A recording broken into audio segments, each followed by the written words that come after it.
Hello everyone, and welcome back to Coach Twigg's YouTube channel. Today I'm coming to you more with a story, I think, than anything else that I can give you as far as skills or drills or otherwise. And it's actually my story. So when it comes to safety in the sport of baseball, how seriously do you take it? I was always one of those guys that would say, well, I'm not wearing that protective gear. It's ugly. And besides, stuff like that only happens to other people. I've coached way too long to let something like that happen. I'm not looking silly either. And besides, I'm tough enough to withstand being hit by any baseball. It's happened to me plenty of times before. What are the odds? It's not going to happen to me, right? Well, those were exactly my feelings, and those were exactly the things I used to say until March of last year, 2019, and it was like any other Sunday. I was getting a group of players around to go to the school and take some BP, and as I always do, I specifically chose my group. It was the end of basketball season and the beginning of baseball. Therefore, I thought, what a great day. The rest of our team is off. It's Sunday. The basketball team's not practicing. I'm going to take these guys that are getting ready for the season and let's go down to the school and start getting them ready for baseball too, because eventually basketball is going to come to an end. And that's when it happened. I had just called last ball to one of my hitters, and I was actually sitting kind of like I am right now behind an L screen, and I was just tossing front toss underneath, and I was sitting on a bucket. And I had probably done this exact same thing nearly 10,000, probably 10 million times in my coaching career.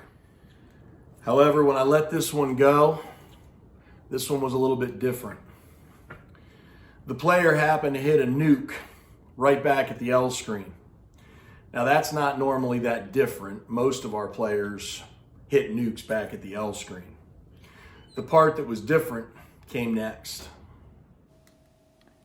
I was now on the floor, suddenly trying to get up to my hands and knees, and blood was blinding my right eye. It was just pouring down my face, and all that I could remember before trying to shake the cobwebs and starting to yell, "Help, guys, I need help," was this. I remembered the ball coming right at the net and then hearing a sound that honestly made a gunshot sound tame. And then I felt a pain that had been unmatched in my 45 years. The ball had gone through the L screen net and hit me directly in the eyeball. Not the cheekbone or the eyebrow bone first. That might have actually slowed the ball down a little bit first. Right straight to the eyeball. My eyeball had actually burst, popped, ruptured if you're into doctor terms, and after 3 of the worst possible eye surgeries you could ever imagine, I was deemed blind in my right eye. The best doctors in the world at Will's Eye Hospital in Philadelphia, Pennsylvania, could not bring my vision back. It was gone. Even to this day, with everything that I've been through, I still have days where I fight it. And I don't want to wear the safety gear, and I don't want to look like that. And I'm not an old coach, and nothing's going to happen. But now I know the truth. That 1 in a million chance happened to me.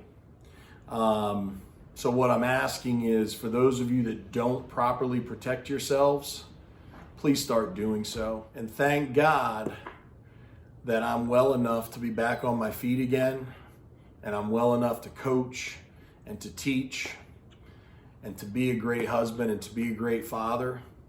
Thank God that I'm back on my feet, but I could have prevented this by simply wearing a mask. So for those of you out there that take this lightly, you go out into your yard to play catch with your kid, he's starting to get better at pitching and you're starting to worry, get some equipment. For those players that are out taking ground balls on a daily basis over and over and over, do you want a family someday? Start wearing a cup. And to all of those coaches out there who think you're too big or you're too bad or you're too experienced or you're too mean or you're too rough, and you're never going to get injured and you're never going to get hurt, take it from somebody who's been there. It can happen to you. I again want to say thank you for coming out and checking out Coach Twigg's YouTube channel. If you enjoyed what you saw today, please click like, but more importantly, click subscribe. Come out and watch my other videos. Every single day we're going to add more and more videos. All of them are going to be on different topics in and around the sport of baseball. Some enjoyable, some maybe sad, like today a little bit. All of them passionate, but please come out, watch the rest of my videos, and let me know how I'm doing. Thank you.